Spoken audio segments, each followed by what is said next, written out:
Women are rising like yeast all over the planet. Sonia Johnson. As we heal, through feeling our grief and our joy, the earth heals. Part of the rise of the feminine that I see happening all over the country and the world is the strengthening of ties between women. Gwendolyn, one of the women we met earlier, said that as a result of her healing, what has come into my life are beautiful female relationships. This never happened before because I put so much energy into men. Now a sisterhood is starting to happen. When you take the time to tune into yourself and your needs, the sisterhood starts happening. I couldn't do the work I do without the support of my sisters throughout the country. My women friends and colleagues sustain me. I feel supported and blessed. Brian Swim once wrote that we humans are the space where the earth dreams. Our personal dreams aren't ours alone. They are the earth dreaming through us.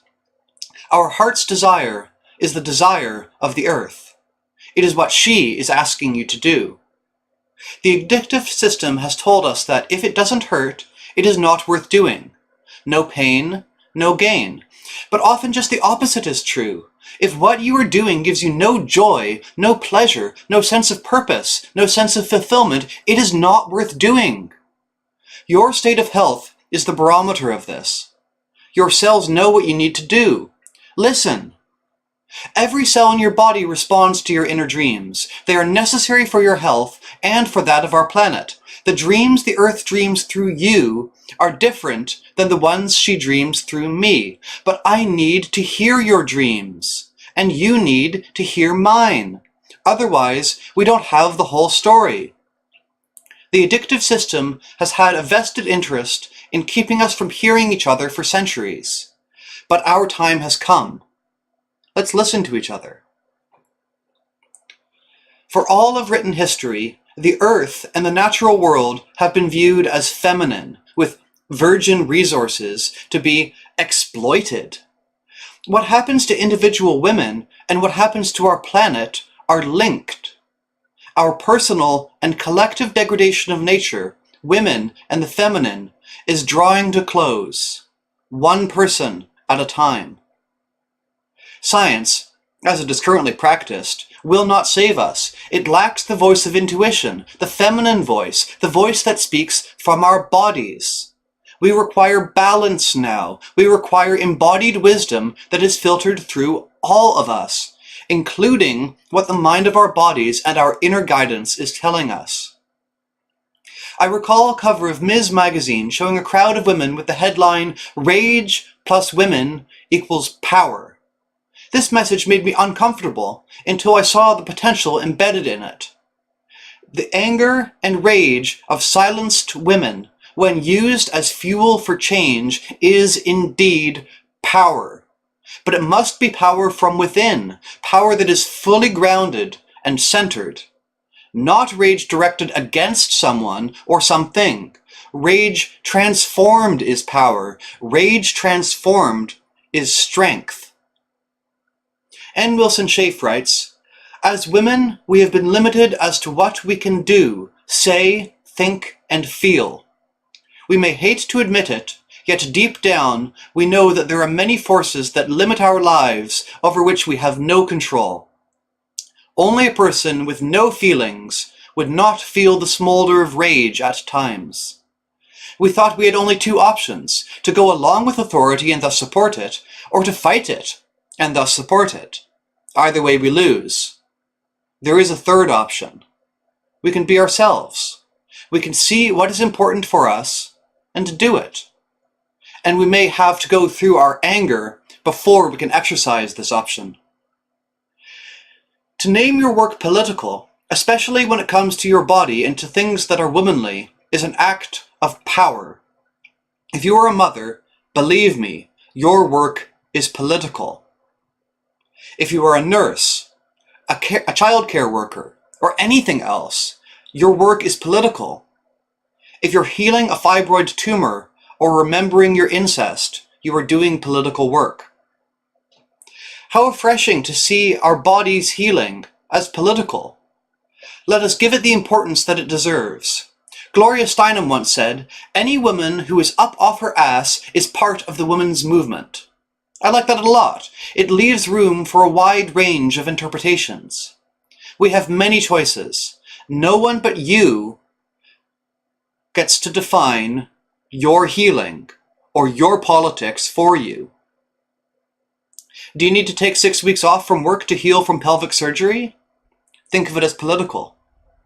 And then when you've learned from it, see if you can channel future energy outward from your body into work that it is positive and life-affirming. Or, if you need to take 6 weeks off just to enjoy and get in touch with yourself, that, too, is political. In the epilogue to her book on her recovery from breast cancer, Burst of Light, poet Audre Lorde writes, "I had to examine in my dreams, as well as in my immune function tests, the devastating effects of overextension. Overextending myself is not stretching myself. I had to accept how difficult it is to monitor the difference. Caring for myself is not self-indulgence, it is self-preservation, and that is an act of political warfare. In a political system that has not represented womanly values, each woman must represent herself and become a lobbyist for her own needs. Caring for yourself as well as you possibly can, whether or not you have a socially acceptable illness, is indeed an act of political warfare." What would it be like if you reclaimed the wisdom of your body and learned how to trust its messages? What would your life be like if you no longer feared germs or cancer? How would your life be different if your body were your friend and ally? How would your life be different if you learned how to love and respect your body as though it were your own precious creation, as valuable as a beloved friend or child? How would you treat yourself differently? What would it be like to know, in the deepest part of you, that every part of your anatomy and each process of your female body contained wisdom and power? If we are ever to create safety in the outside world for ourselves, we must first create safety for ourselves right in our own bodies. If, as we undressed for bed, we look in the mirror and beat ourselves up for our breast size or our cellulite, we are not walking our walk. We are not safe with ourselves. If we can't create a safe space within ourselves for our own bodies, their shape, their size, their natural functions, and their weight, if we are forever putting down our bodies, starving them, and giving them adverse messages, how can we ever expect anyone else to create health for us on the outside? Even if they did, we'd still be carting around our own internal terrorist. The truth is that we can change only ourselves, not anyone or anything else. This is good news. It means we don't have to wait for someone else to do it for us. A friend of mine gave her daughter a t-shirt that says, "What if the knight in shining armor never comes?" What a thought! What a relief, in fact! After centuries of being told that someone else could, should, and would take care of us, we now have a chance to learn how to take care of ourselves. Together. The Boston Women's Fund brochure says on the cover, "The people we've been waiting for are us." Aren't you energized just reading that? We can start saving ourselves now. We can start living our lives now. When we change ourselves inside by allowing ourselves to experience and own our long-suppressed emotions and woundings, as well as our hopes and dreams for ourselves, our families, and our planet, the conditions of our lives change on the outside.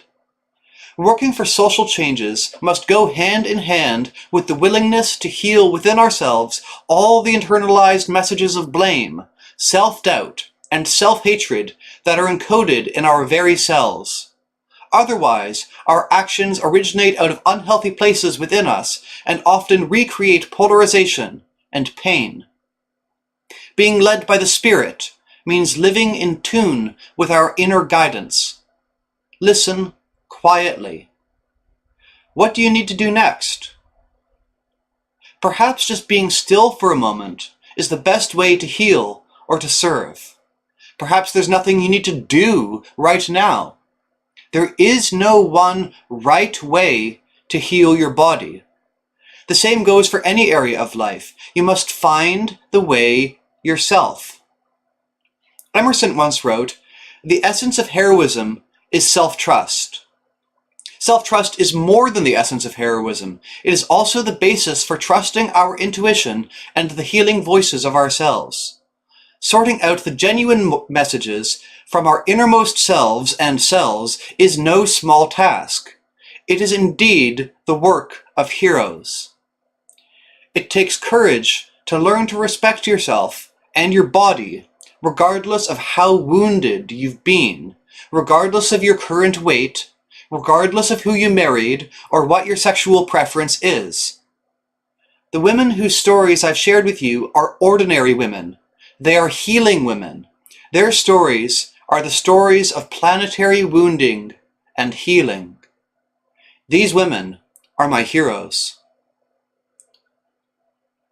Self-healing is a highly personal and individual process. Self-healing requires a personal disarmament, refusing to be at war any longer with a part of your body that's trying to tell you something. Let the arms race end with you. One of my patients, a 15-year-old member of Alcoholics Anonymous, summed this up beautifully. Each morning I pray for willingness to do whatever it is I must do, and I also pray to remain teachable. There have been times in my life when no one could teach me anything. I thought I knew it all. I never want to be there again. Commit to living your dreams, one day at a time. This is the process that is required to heal our families, our communities, and our planet. May you go forth now to take a nap, to embrace a child, to feel the sun on your face, or to eat a good meal slowly, knowing deep within you that the next step for healing and living joyfully is already there, waiting for you to listen to it, waiting to be born into the world through you, dear woman.